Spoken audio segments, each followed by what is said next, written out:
Muy buenos días, estimados hermanos, muy buenos días. Vamos a empezar nuestra reunión en esta oportunidad y vamos a hacer dirigiéndonos al Señor en oración. Vamos a orar. Dios y Padre nuestro, te damos gracias en esta oportunidad que tú nos das para abrir y leer tu palabra. Te rogamos tu asistencia, tu ayuda, tu dirección, que tú seas hablándonos por tu palabra para nuestras vidas. Señor, venimos a ti para buscar y hallar el oportuno socorro.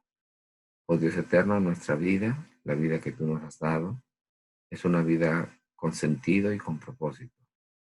Ayúdanos a percibirlo a través de tu palabra, por la obra de tu Espíritu Santo, para que sepamos, Señor, cómo nosotros debemos vivir.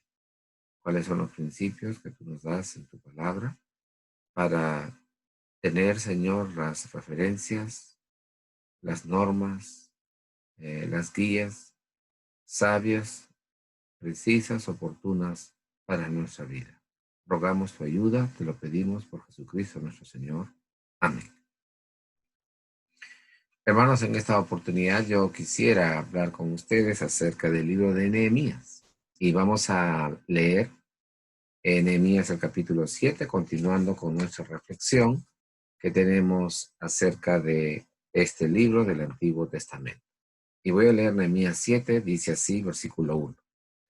Luego que el muro fue edificado y colocadas las puertas y fueron señalados porteros y cantores y levitas, mandé a mi hermano Hanani y a Ananías, jefe de la fortaleza de Jerusalén, porque este era varón de verdad y temeroso de Dios más que muchos, y les dije, no se abran las puertas de Jerusalén hasta que caliente el sol, y aunque haya gente allí, cerrad las puertas y trancarlas. Y señalé guardas de los moradores de Jerusalén, cada cual en su turno, y cada uno delante de su casa. Porque la ciudad era espaciosa y grande, pero poco pueblo dentro de ella, y no había casas reedificadas. Entonces puso Dios en mi corazón que reuniese a los nobles y a los oficiales y al pueblo, para que fuesen empadronados según sus genealogías. Y hallé el libro de la genealogía de los que habían subido antes, y encontré en él escrito así: estos son los hijos de la provincia que subieron del cautiverio, de los que llevó cautivos Nabucodonosor, rey de Babilonia, y que volvieron a Jerusalén y a Judá, cada uno a su ciudad, los cuales vinieron con Zorobabel, Jesúa, Nehemías, Azarías, Raamías, Naamaní, Mardoqueo, Bilsán, Misperet, Bigvai, Nehum y Baana. Ahí hacemos una pausa. Usted puede ver en su Biblia toda la cantidad de nombres, de familias, de personas que acompañan a Nehemías y todo lo que se refiere ahí. Y retomamos nuestra lectura entonces en el versículo número 64. Leemos desde 63. Y los sacerdotes, los hijos de Abaía, los hijos de Cos y los hijos de Barzillai, el cual tomó mujer de las hijas de Barzillai Galaadita, y llamó el nombre de ella. Estos buscaron su registro de genealogías y no se halló, y fueron excluidos del sacerdocio. Y les dijo el gobernador que no comiesen de las cosas más santas, hasta que hubiese sacerdote con Urim y Tumim. Toda la congregación junta era de 42,360, sin sus siervos y sus siervas, que eran 7,337. Y entre ellos había 245 cantores y cantoras. Sus caballos 736, sus mulos 245, camellos 435, asnos 6,320 y algunos de las cabezas de familias dieron ofrendas para la obra. El gobernador dio para el tesoro 1000 dracmas de oro, 50 tazones y 530 vestiduras sacerdotales. Los cabezas de familia dieron para el tesoro de la obra 20,000 dracmas de oro y 2,200 libras de plata. Y el resto del pueblo dio 20,000 dracmas de oro, 2,000 libras de plata y 77 vestiduras sacerdotales. Y habitaron los sacerdotes, y los levitas, los porteros, los cantores, los del pueblo, los sirvientes del templo, y todo Israel en sus ciudades. Amén. Esa es la palabra del Señor. Hermanos, bien, ¿qué hemos visto aquí? Nosotros hemos estado meditando ya en Nehemías, recuerda usted, varias cosas que tiene que ver sobre esa realidad dura y difícil de este hombre llamado Nehemías, que debe enfrentar a la oposición de los gobernadores y de los líderes que estaban en Jerusalén. Eso es muy importante recordar. Recuerda usted que en el capítulo 6 vimos en varias partes, una serie de situaciones particulares como la intriga, ¿se acuerda? Ven, Nehemías, reunámonos, ya, pues bueno, tú vas a ser el líder, sí, tú eres el hombre que vas a estar ahora. Pero mira, ¿sabes qué? Reunámonos. ¿Se acuerda de que querían matarlo? Luego la insinuación de que él quería hacerse rey y que etcétera y etcétera, etcétera, que habían puesto cartas y dirigían al rey para que obviamente tenga una pésima reputación y el rey diga, ¿cómo? ¿Qué pasa? Pero ellos no sabían que el rey tenía muchísima confianza con Nehemías. Lo conocía, sabía quién era. Y luego vimos en esa intimidación que hoy día te matan, vamos al templo, y etcétera, y él no cede. Y finalmente entonces el testimonio de él. Y es importante tener presente aquí lo siguiente del capítulo 6, versículo 15. Eso es importantísimo, eso marca una etapa. Fue terminado pues el muro el 25 del mes de Elul en 52 días. Nehemías terminó de reconstruir el muro en 52 días. Y quiero decirles aquí, empieza un nuevo contexto para el libro de Nehemías, en el libro de Nehemías. Ya hemos visto en el capítulo 1 hasta buena parte del capítulo 5, Nehemías recibe las noticias, se entristece, ora al Señor, sabe que él es parte de la solución, se encomienda al Señor, habla ante el rey le dice, bien, ve qué recursos necesitas y lo envía a Nehemías con toda una serie de recursos humanos, y no humanos solamente, materiales, económicos y las cartas para las autoridades que podrían bloquear aquí, podrían bloquearlo aquí, allá, al otro lado. Definitivamente el respaldo fue total. Él llegó y recuerda que a oídos de Sanballat, Tobías, va a venir. Recuerda toda esa oposición sistemática, primero de expresiones de rechazo, después amenazas y después ya intentaron una conspiración, ¿recuerda usted? Y por eso ellos tenían que tener la espada en una mano, como se dice, y el ladrillo en la otra, alertas en el sentido de trabajar sabiendo que en cualquier momento el enemigo viene y los destruye. Y eso estaban las 24 horas del día. Estaban los vigilantes y estaban los que trabajaban. Una situación muy, muy difícil. Al tal punto que nosotros vemos que en el capítulo número 5 ya se desenmascaran las situaciones. No solamente esta gente no quiere que Nehemías venga, sino que el capítulo 5 nos descubre por qué no quieren que venga Nehemías. Porque había corrupción en Israel, porque había explotación en el pueblo de Dios. Y entonces cuando Nehemías comienza a tomar conocimiento que han prestado dinero, ¿recuerda? Cuando Nehemías toma conocimiento que ya no teniendo dinero esta gente judía, entonces dieron a sus hijos para que trabajen, no teniendo dinero y habiendo perdido su producción, Entonces dieron a sus hijos prácticamente como mercancía y ellos no tenían dinero para recuperarlo. Y esa era la explotación de estos líderes religiosos. Pregunta, ¿no vemos eso hoy día?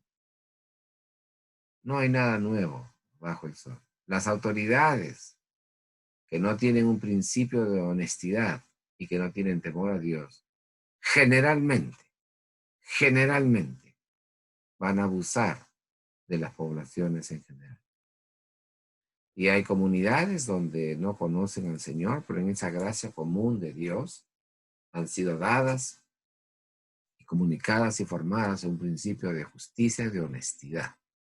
Pero son contadísimos, con la mano en los dedos, situaciones como esta. La mayoría de autoridades explotan a la población. Aquí lo vemos. ¿Se acuerda que le prestaban dinero y le cobraban impuestos? Y según la ley, no se podía cobrar impuesto a un hermano. ¿Cómo cobrar impuesto a un hermano? Y eso estaban haciendo los judíos. Como vino Nehemías, se acabó la fiesta, se acabó el negocio. Entonces que se vaya, pues, se vaya, no tiene nada que hacer acá. Y por eso la hostilización, la hostilización, la hostilización.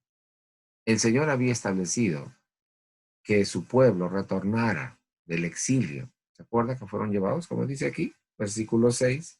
Estos son los hijos de la provincia que subieron del cautiverio. El Señor permitió el exilio. Un pueblo necio, rebelde, que se opuso a Dios, Dios disciplinó a su pueblo.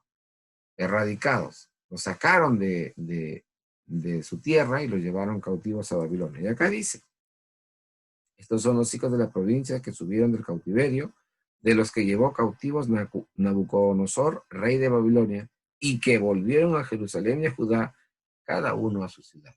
Es lo que hemos leído como introducción en el capítulo 7. Entonces el contexto ya es distinto. ¿Recuerden lo que dijimos en el capítulo 6, la última parte? Ya está edificado, ya está levantado los muros. Se cerró. Ya no hay posibilidad de que el enemigo venga y nos ataque, nos explote. Ok. Ahora, ¿qué tenemos que hacer? Y ahí está. Entonces aquí aperturamos un nuevo contexto en realidad del libro de Nehemías, que se va hasta casi el final del libro, hasta el capítulo 12. Y ese nuevo contexto tiene que ver con la restauración de Israel en Jerusalén. Mire, la restauración del pueblo de Dios en su mismo territorio. Ahí va. Ese es el punto del libro de Nehemías que ahora considera un segundo tema largo. Y a nosotros que nos tocará ver el día de hoy, justamente lo que hemos leído el capítulo 7, ese establecimiento. ¿Cómo? Sí, vienen y se instalan. Oh, ok. Y se plantean algunos principios fundamentales. No vamos a hablar de los 73 versículos, porque tendríamos que estar unas 6 horas, pues, ¿no? Hablando de cada familia y esto y aquello, comparado con la genealogía de Esdras, y eso lo llevamos a cabo. Es decir, no, pero sí el punto fundamental. ¿Qué es lo que vemos aquí entonces? En este nuevo contexto, vemos que Dios va a restaurar a su pueblo en Jerusalén mismo. Dios permitió que se fueran de cautiverio y vamos a fuera de su territorio. Estaban exiliados. Y fue el tiempo que el Señor estableció que deberían regresar otra vez a Jerusalén y han regresado. Entonces, ¿quién tiene el control de las cosas? Es muy importante este aspecto. Bien, por otro lado, entonces vamos a ver aquí, usted puede ver capítulo 7, versículo 1 que dice, luego que el muro fue edificado, ahí está, confirma lo que dice 6:15, y colocadas las puertas, sí, todo instalado, establecido, y fueron señalados porteros, cantores y levitas. Ahí hay un primer aspecto. ¿Qué hace Nehemías? Nombra justamente a su equipo de trabajo. Él establece quiénes son las personas que deben trabajar y van a trabajar con él. ¿Interesante, no? Así procede, pues. Y entonces nombra porteros, pero mire lo que dice. Porteros, cantores y levitas. Obviamente están los muros, están las puertas, alguien tiene que abrir y cerrar. Ujú. Bajo ciertas condiciones se van a abrir y cerrar estas puertas. Normas, orden, disciplina. ¿Y por qué dice cantores? Usted ha visto, usted ha leído en el versículo número 67, había 245 cantores y cantoras. 245, ¿por qué tanto? ¿Para qué? Para alabar a Dios. Todo el tiempo. Todo un pueblo. Toda una nación. Ah, van a alabar a Dios, sí.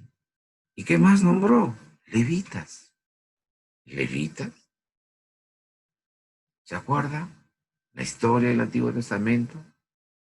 Dios estableció 12 familias y una de ellas, la tribu de Leví, era la encargada de administrar todos los asuntos concernientes a la adoración a Dios.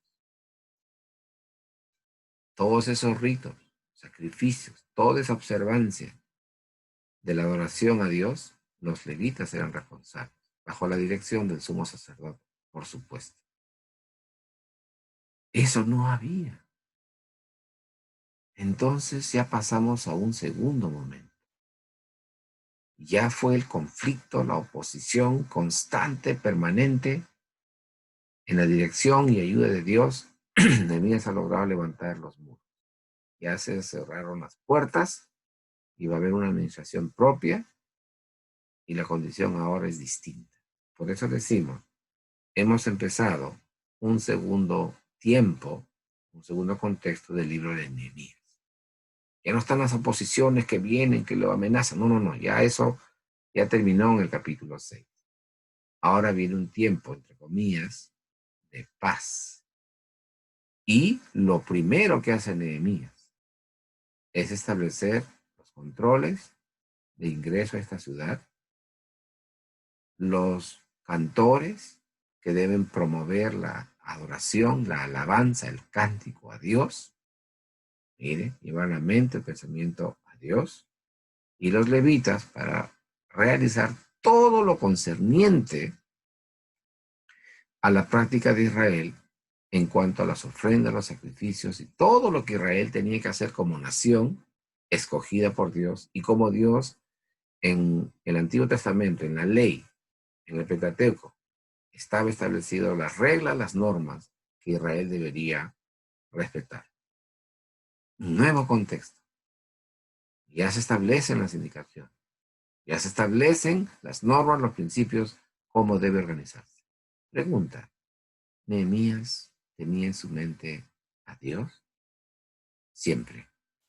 ¿Tenemos nosotros presentes a Dios? De vez en cuando.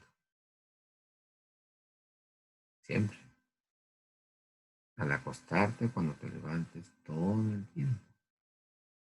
Porque entonces, ¿cómo vivimos? Si nos acordamos de Dios en los domingos en la mañana a esta hora, en la tarde, en la noche, y de lunes a sábado, es otra agenda, es otro estilo de vida. No hay tal cosa, no hay la enseñanza en la palabra de Dios que las cosas sacras y las cosas seculares. Eso no es enseñanza bíblica. La vida del hombre es una, con Dios o sin Dios.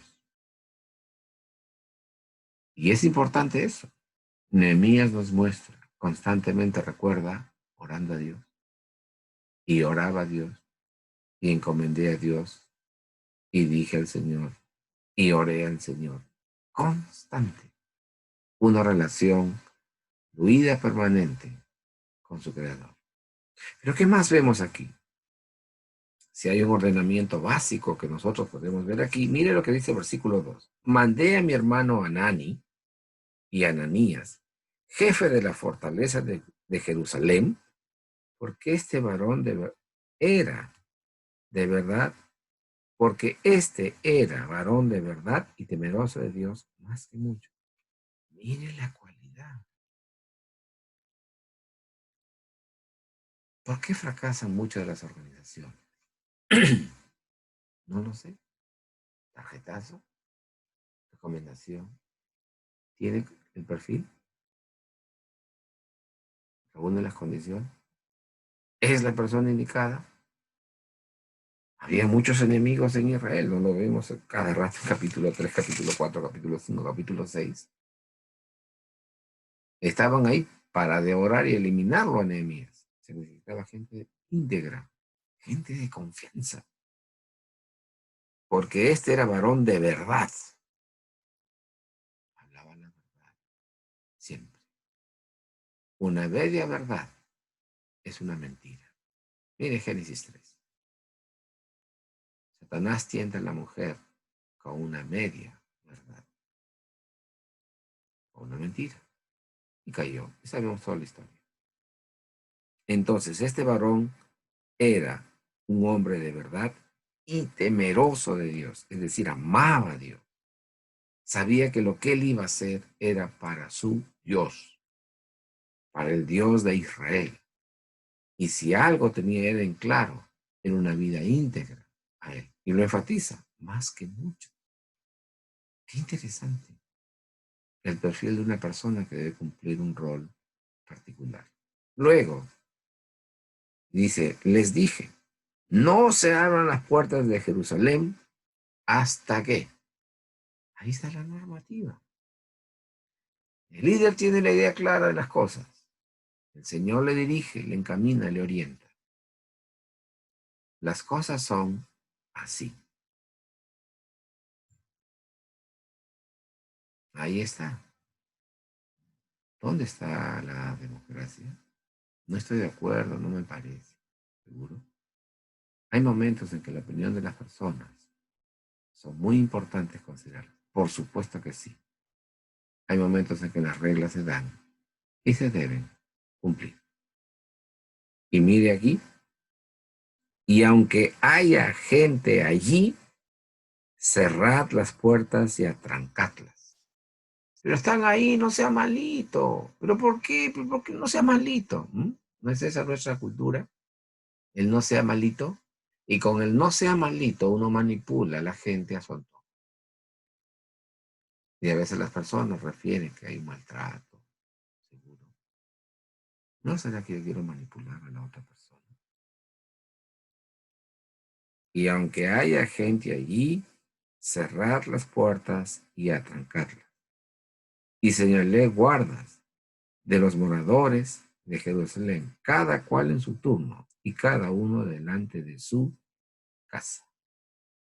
Organización, normas, principios, estrategia. Entonces, si yo voy a cumplir un rol en el área donde vivo, por ahí siempre estoy, me percataré de cosas que ocurran, inmediatamente informaré. Y así lo distribuyó familia por familia. Qué inteligente, ¿no? Estrategia efectivísima. Es otro contexto ya. No se olvida de la prevención. Se olvida de un hombre prevenido, no dice nuestra sabiduría popular, vale por, ¿no es cierto? Entonces, el principio es aquí el sabio, el prudente.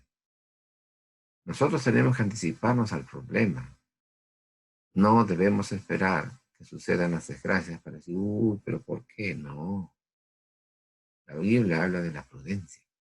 Y Nehemías sabía que fuera de ese muro, el peligro inminente estaba cada segundo del día. Aunque hubiera gente ahí, se cierra. Las normas son así. De día, no en la noche, no en la oscuridad. No distingues quién viene, quién va a entrar. Interesante. Entonces, dice, la ciudad era grande, espaciosa, pero poco pueblo dentro de ella. Bueno, concretamente aquí, ¿qué es lo que nosotros observamos? Que en esta nueva condición, en esta nueva realidad que le toca vivir a este pueblo de Dios, en realidad, ahora Nehemías lo está organizando. Y lo está organizando evidenciando su conocimiento, su necesidad, su dependencia de ser consciente de la realidad de Dios en su vida, en cada instante. Ya no él como persona, ahora el pueblo. Interesante. ¿Y qué podemos ver entonces un poco más adelante, como vemos aquí, en el versículo número 4? Había poco pueblo. Entonces, ¿qué se tenía que hacer? Organizar, hacer esto, hacer aquello, y eso significaba una planificación de desarrollo, vamos a decirle, urbano. ¿Cuántas ciudades se planifican para crecer de manera ordenada? Ahí está el aspecto del urbanismo, ¿no? Y nuestra ciudad de Lima, los diferentes distritos, ¿cómo han crecido? Se ha planificado, se han regalado territorios, terrenitos por aquí, terrenitos por allá, invasiones por aquí, invasiones por allá. Observemos, pero como la palabra de Dios no es un texto técnico, pero alude principios de sabiduría para el bien del hombre.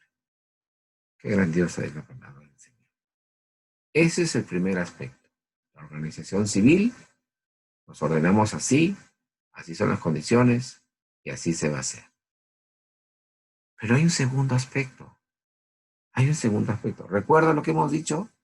El capítulo 7, el capítulo 12, ¿qué narra, qué describe el libro de Nehemías? Lo hemos dicho. La restauración. ¿De quién? La restauración del pueblo de Dios. ¿En dónde? En Jerusalén. En su territorio mismo. En su lugar. Veamos qué dice el versículo 5. Mire. Entonces puso Dios en mi corazón. Nehemías socialmente ha dado principios, normas, reglas, organización. Ya están los porteros, están los cantores, están los levitas, está la gente que va a controlar la entrada, la salida. Todo tiene un ordenamiento. Normas claras. El espacio es grande. Muy bien. Crezcamos ordenadamente. Ya sabe la gente dónde está y por dónde se va a conducir. Ok. Pero cuando él ha mencionado a los cantores y los levitas, decimos que ahí hay una conciencia en la presencia de Dios, ¿no? Adorar, alabar al Señor. Los ritos hay que volver a hacer. Es nuestra práctica, es nuestra identidad. Somos pueblo de Dios. Ok. Y miren lo que dice el versículo 5. Puso Dios en mi corazón. Voy a invitarle a abrir su Biblia en el libro, en el Nuevo Testamento, en el libro de Filipenses, en el capítulo 2, el versículo 13. Filipenses 2, 13. Pablo está escribiendo a los hermanos en la ciudad de Filipos, una iglesia en la cual había conocido el Evangelio, una ciudad que había conocido el Evangelio. Y miren lo que dice Pablo en Filipenses 2, 13. Porque Dios es el que en vosotros produce así el querer como el hacer por su buena voluntad. ¿Cómo? Miren lo que dice el versículo 12. Al final, la última cláusula. Ocupaos, versículo 12, ocupaos en vuestra salvación con temor y temblor, con reverencia, con respeto, con amor a Dios. Y eso es lo que dice. Tu salvación de tu vida como hijo de Dios, así debes atender. Porque, ahí está la razón. Dios es el que en vosotros produce así el querer como el hacer por su buena voluntad. Entonces Dios despierta en mí a hacer algo bueno. Sí. Entonces Dios pone esa convicción en mi vida para hacer algo por mi hermano, por mi hermana, por mi país, por las personas en general. ¿Sí? Y estamos convencidos y entendemos que es así. El Señor nos guía, nos dirige, nos orienta. A ver, llevemos esto entonces a Nehemías, el capítulo 7. ¿Quién está obrando en el corazón Nehemías. Dios. Puso Dios en mi corazón. Mire qué importante es esto. Dios le está dirigiendo. Y una de las cosas que uno tiene muy en claro, una evidencia para saber si Dios me dirige o no, es que el Espíritu de Dios obra y nos da paz. Cuando no hay eso, luz intermitente, ¿estás seguro? ¿Seguro? ¿Por qué? Revisa, comienda, ora, ¿sí? Y Dios puso en su corazón eso en Nehemías. Dios guía su vida, hermana, hermano.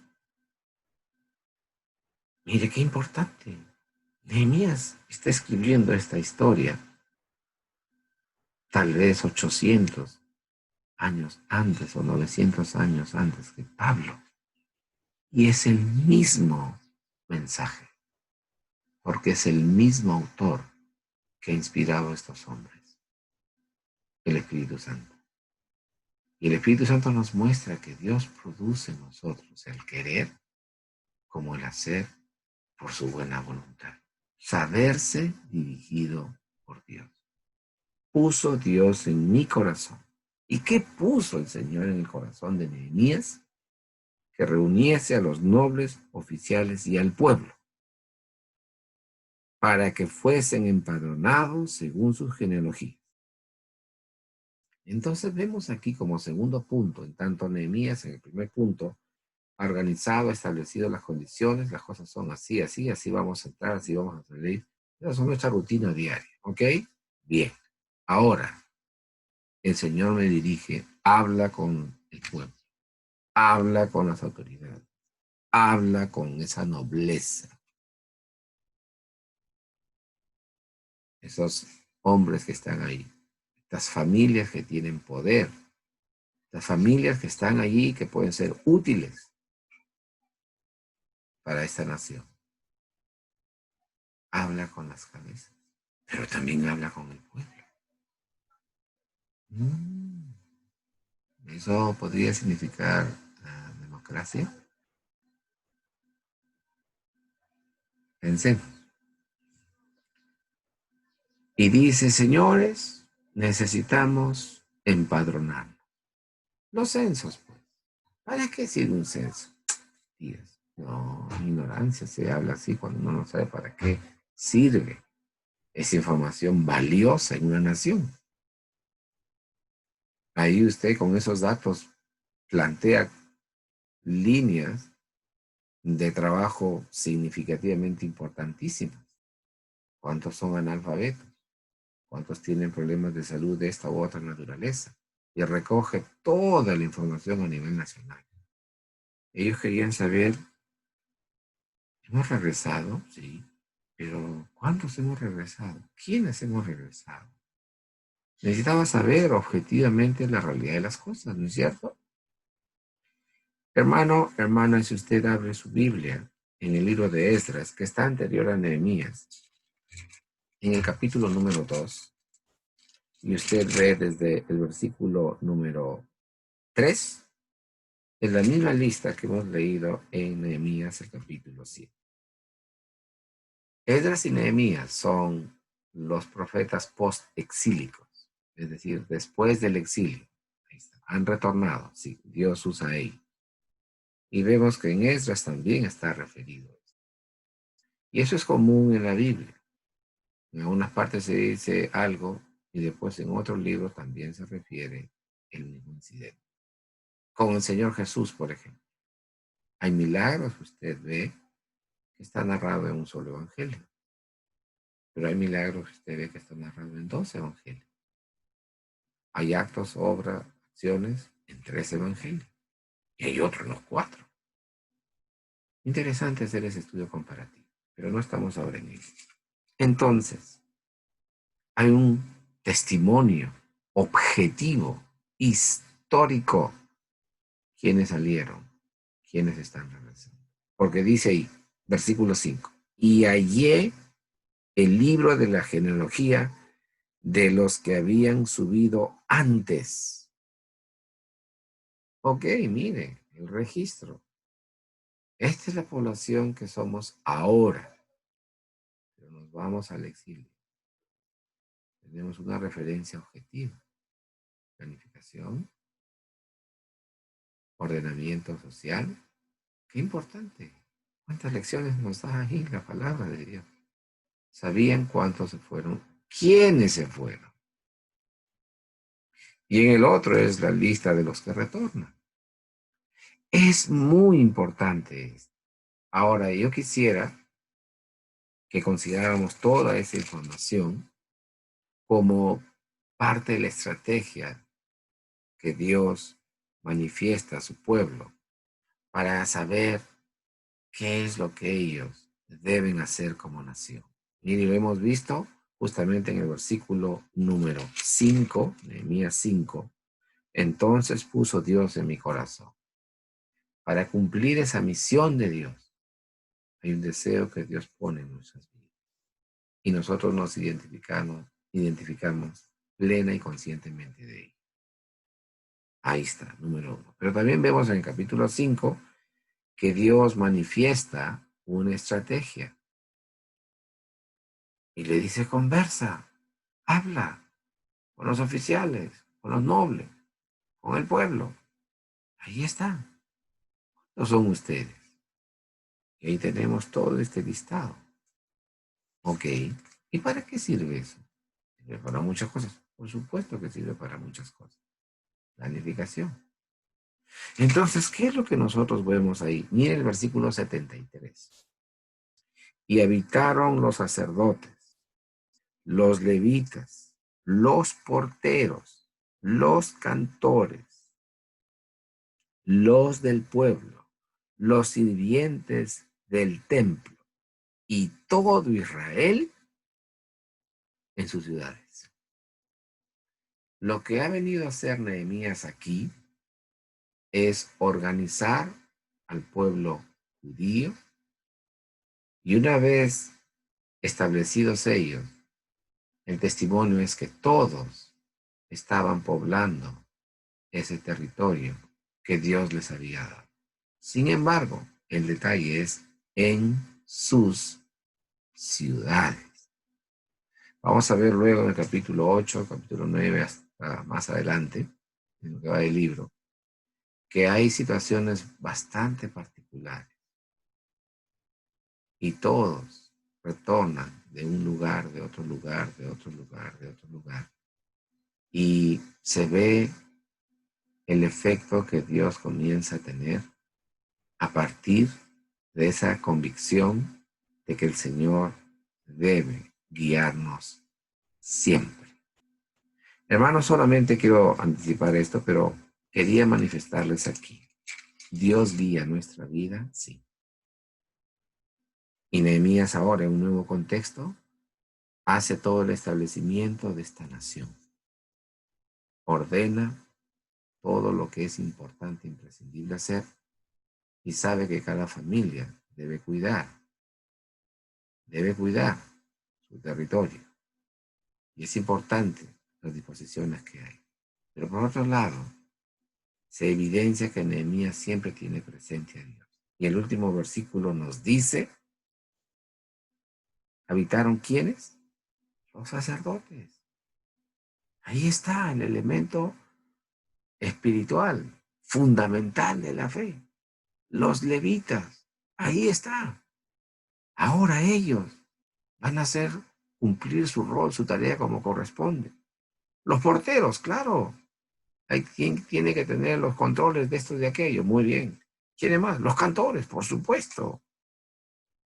Los del pueblo, toda la población en general. Y enfatiza a los sirvientes del templo. ¿Y qué dice? Y todo Israel. La nación comienza a reorganizarse. Se ha establecido bajo ciertos principios que se han dado y todos en sus ciudades. ¿Se acuerda que capítulo 6, capítulo 5, capítulo 4, cuando meditamos el conflicto, el conflicto, el conflicto? Bueno, ya no hablamos, ya no vemos conflicto. Ya dimos la vuelta a la página. Ya es otra la situación. Pero no olvidemos, capítulo 6, versículo 19, y enviaba a Tobías cartas para atemorizarme. Tobías sigue con la intención de derrocar a Nehemías, porque los negocios ilegales, abusivos, usureros, ya se acabaron. Pues. Ya no podemos salir. ¿Quién es el culpable? Ese tipo que está ahí. Entonces sus cartas para atemorizarlo. La Biblia ya no menciona más de ello.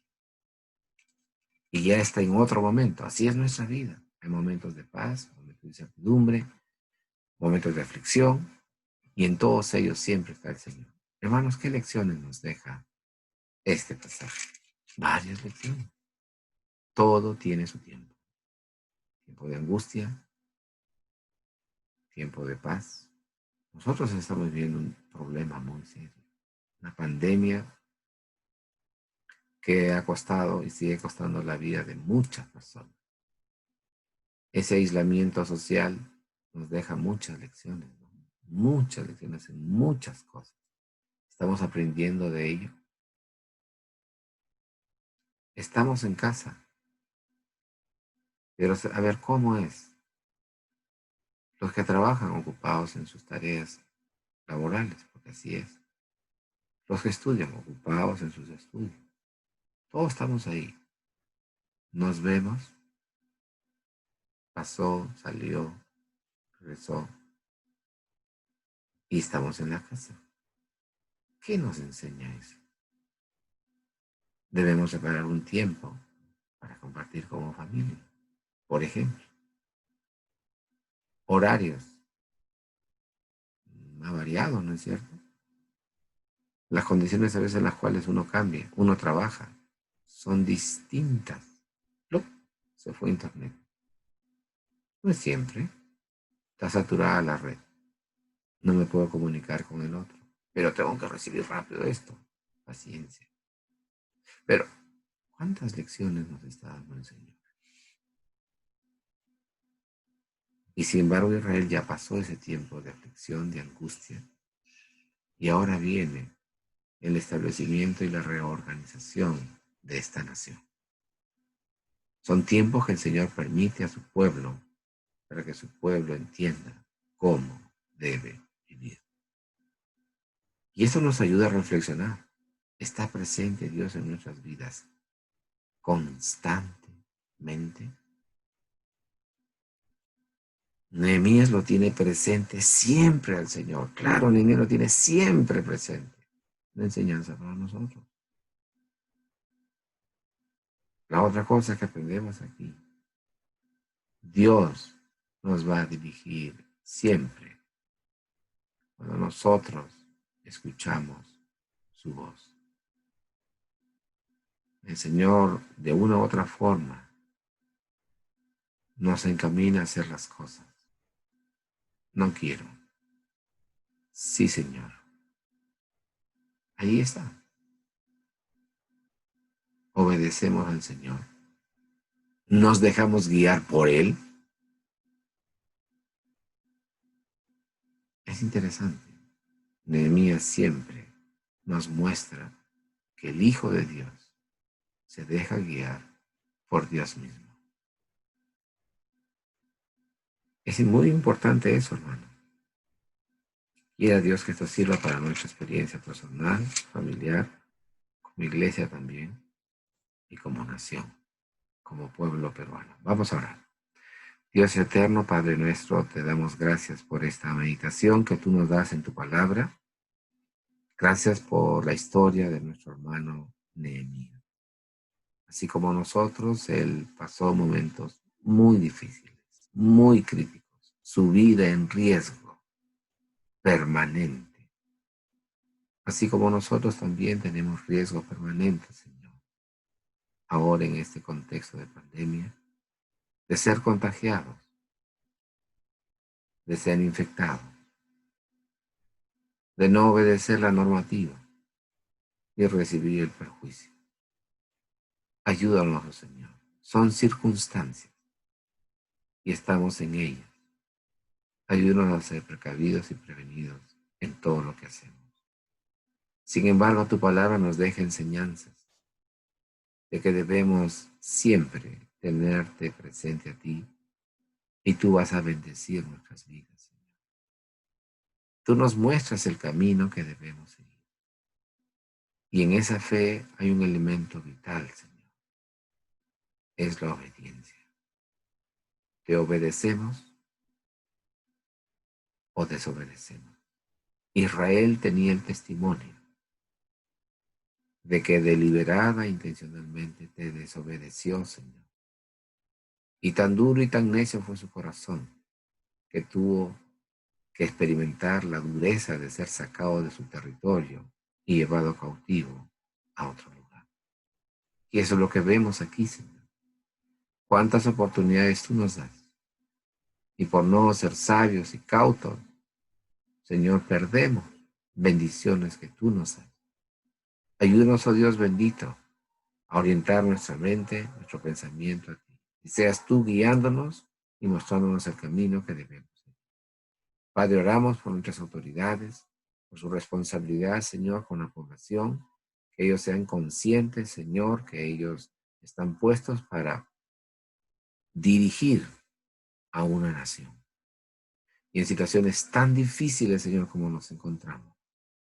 Oh Dios eterno, que ese referente, esa consideración de que ellos están puestos para administrar justicia, para atender a la población, sea algo, Señor, que está latente en sus mentes y sus corazones. Ayúdanos, oh Señor, porque sigue situaciones de incertidumbre, de dificultad. Pero gracias te damos porque ya la situación política que ha estado afligiéndonos por varias semanas ha sido atendida. Ahora dirige a estas autoridades, Señor, para que puedan cumplir como corresponde, atendiendo a su población, atendiendo la proyección de su nación y todo lo que ello significa. Oramos, Señor, también por cada uno de nuestros hermanos, tu gracia, tu misericordia sobre cada uno de ellos. Oh Dios eterno, ayúdales en sus trabajos, en sus estudios, ayúdales, Señor, en su vida, en su salud, en todo lo que corresponde. Momentos duros y difíciles, sí, Señor. En ti creemos, en ti confiamos, en ti esperamos, Señor. Oh Señor eterno, gracias por la esperanza que tú nos has dado en Cristo Jesús.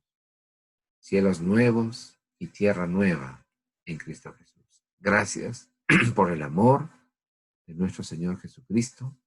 Gracias por la fe, por la esperanza que tú nos has dado en Él. Oramos así, Señor, en esa esperanza y en esa convicción de que tú señoreas y tú tienes el control de todo, Señor.